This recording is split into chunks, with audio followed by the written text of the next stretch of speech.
Sino ba si Hel? Obviously, we know na isa siya sa infamous trio ng Norse mythology. Pero what is she, really? Ano ba ang kanyang background? Paano ba siya inilalarawan? Today, we dive on Hel's story.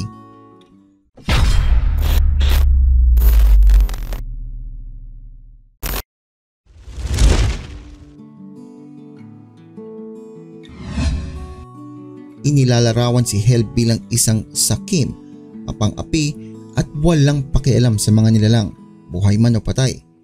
Si Hel ay mayroong malademonyong ngiti sa mukha nito. Siya ang nagbabantay sa, well you guess it, Hel.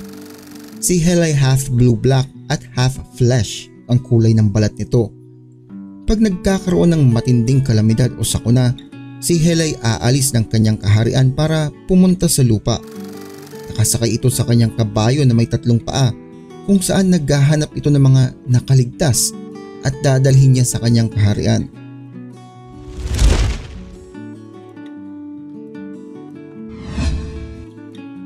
Ang pinamamahalaan ni Hel ay ang Realm of the Dead o kilala din sa tawag na Hel, Niflheim o Helheim.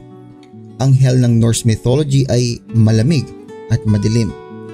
Dito napupunta ang mga kaluluwa na namatay sa pagkatanda o sakit o hindi naman kaya sa kaduwagan.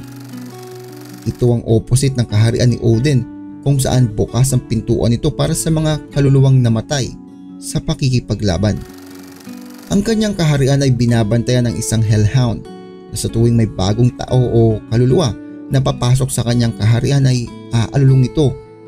Ang boses nito ay maririnig ng isa pang nilalang, isang nakakatakot na dragon na kilala sa tawag na Nidhogg. Si Nidhogg ay hihigupin ang mga dugo ng bawat taong pumapasok. Kapag nahigop na ang dugo, ito ay manghihina at mas madali itong maidadagdag ni Hel sa kanyang kawal na mga patay. Si Hel ay nag-iipon ng mga undead army at hinihintay ang pagdating ng Ragnarok kung saan ang mga ito ay papakawalan niya para labanan ng mga Asgardian.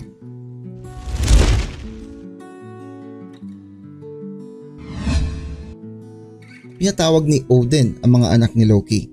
Ang kapatid nitong ahas ay tinapon ni Odin sa ilalim ng dagat. Si Fenrir ay dinala sa Asgard at si Hel naman ay tinapon sa Niflheim. Binigyan ni Odin ng utos si Hel at binigyan din ng otoridad sa 9 worlds kung saan tatanggapin nito ang mga pinapadala sa kanya at ito nga ang mga taong namatay sa sakit, karamdaman o disgrasya. Noong pinadala na si Hel sa Niflheim, ginawa niya itong kaharian. Mayroon itong mga malalaking mansyon, matataas na pader at malalawak na gate. Ang kanyang bulwagan ay tinatawag na Eljudnir kung saan ang ibig sabihin ay malamig. Mayroon itong pagkain na tinatawag na hunger o gutom. Meron itong kutsilyo na tinatawag na famine o taggutom. Ang kanyang kama ay tinatawag na sick bed habang ang kanyang kortina naman ay tinatawag na gleaming veil. Dahil nga binigyan ng karapatan ni Odin si Hel sa 9 worlds, si Hel ay may hawak ng dominion sa mga kaluluwang napasa kamay niya. Ang ibig kong sabihin, dahil sa karapatan na binigay ni Odin, kahit mismo si Odin ay hindi niya kayang kunin ang mga kaluluwa na pagmamay-ari ni Hel.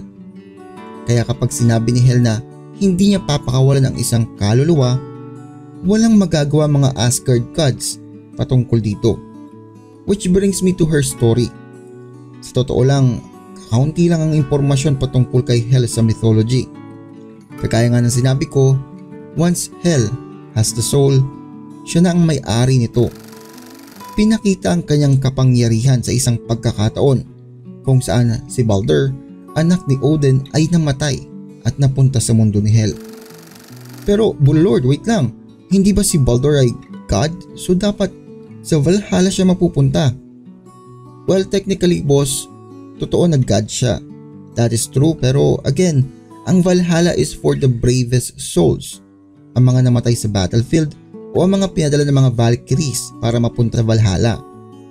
Si Baldur ay namatay nang hindi niya dinedepensahan ng kanyang sarili.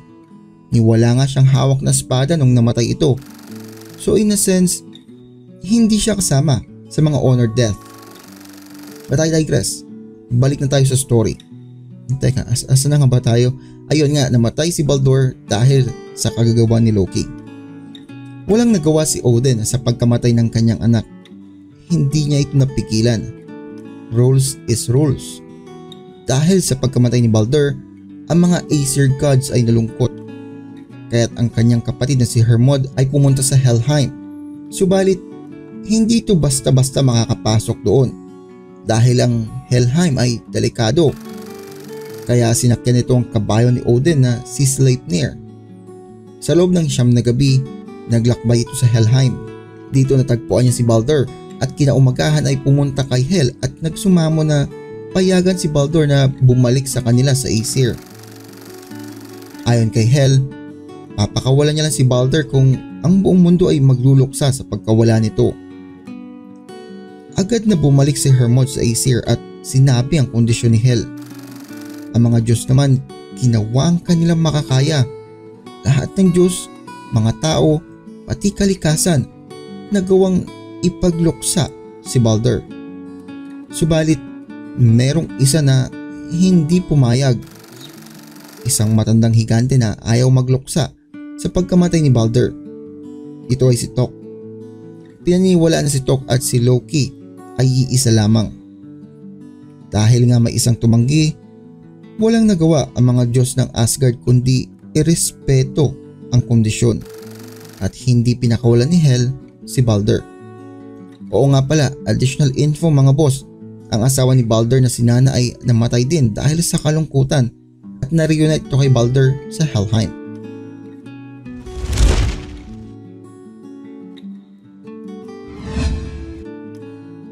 At this point, alam na natin na si Fenrir pinatay si Odin, si Jormungandr naman pinatay si Thor, si Hel, sinong pinatay? Well mga boss, sadly, wala tayong impormasyon patungkol sa nangyari sa kanya sa Ragnarok. Ang alam lang natin ay ang mga kawal nito ay isasama niya sa battlefield ng Ragnarok. Ayon sa mythology, matapos ang Ragnarok magkakaroon pa rin ng good and bad places. Kung si Hel ay namatay o nabuhay, hindi na natin alam dahil hindi na ito in-explain pa ng writer.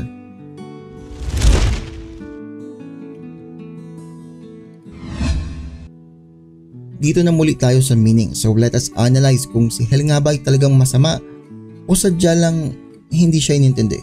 Well, put it this way, halimbawa may nawalang gamit sa bahay ninyo at kayo ang pinagbintangan simply because nakita kang pumasok sa kwarto.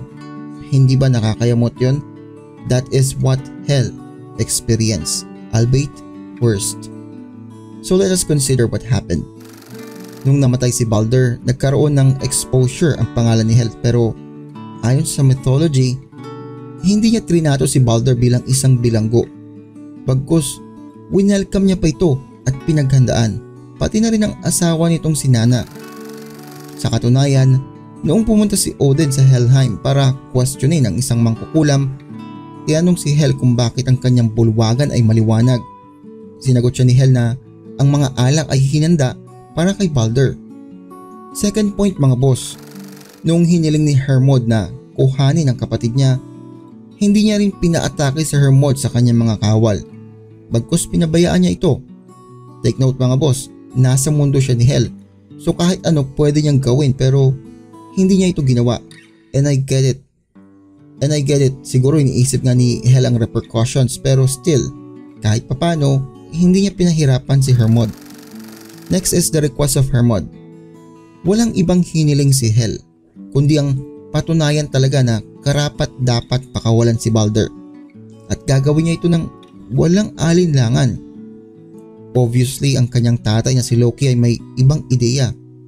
Well, hindi natin alam kung sila ba ay magkasama sa ideyang ito.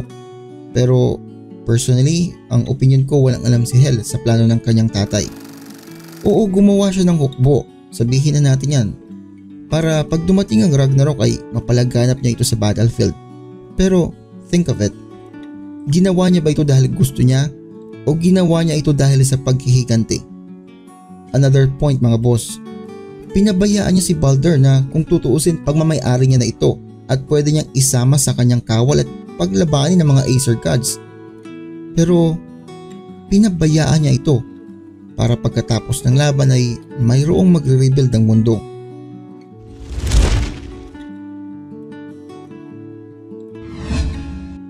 Sa video na ito, nalaman natin si Hel ay binigyan ng authority ni Odin na pamahalaan ang kaluluwa sa Helheim. Nalaman din natin na kapag napasa kamay niya na ang tao o kaluluwa, siya na ang may dominion dito. At kahit ang mga Asgard gods o kahit si Odin mismo ay walang magagawa dito. Nalaman din natin na meron itong kabayo na may 3 paa na siyang sinasakyan niya kapag pumupunta siya sa lupa para kumuha ng mga tao. Hindi rin sinabi kung ano ang nangyari sa kanya matapos ang Ragnarok, kung siya ba ay patay o buhay. Nasa imahinasyon na lamang natin ito. So ano ang moral story dito?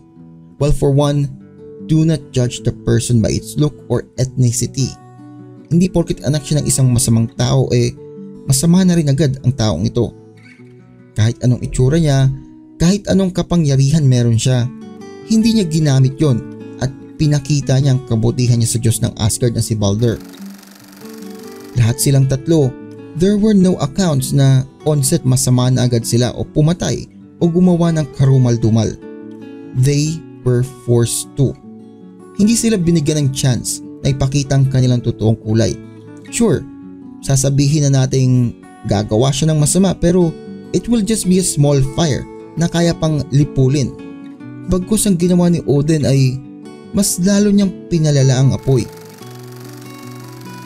I once read a comment na it's a prophecy at hindi yun pwedeng mabago. I beg to disagree, boss. Ano bang prophecy? Hindi ba prediction? Prediction means hula. Hula means unsure. So prophecy does not always come true kasi nga po hula ito. So in a sense we can say na it could come true dahil din sa ginawa ni Odin.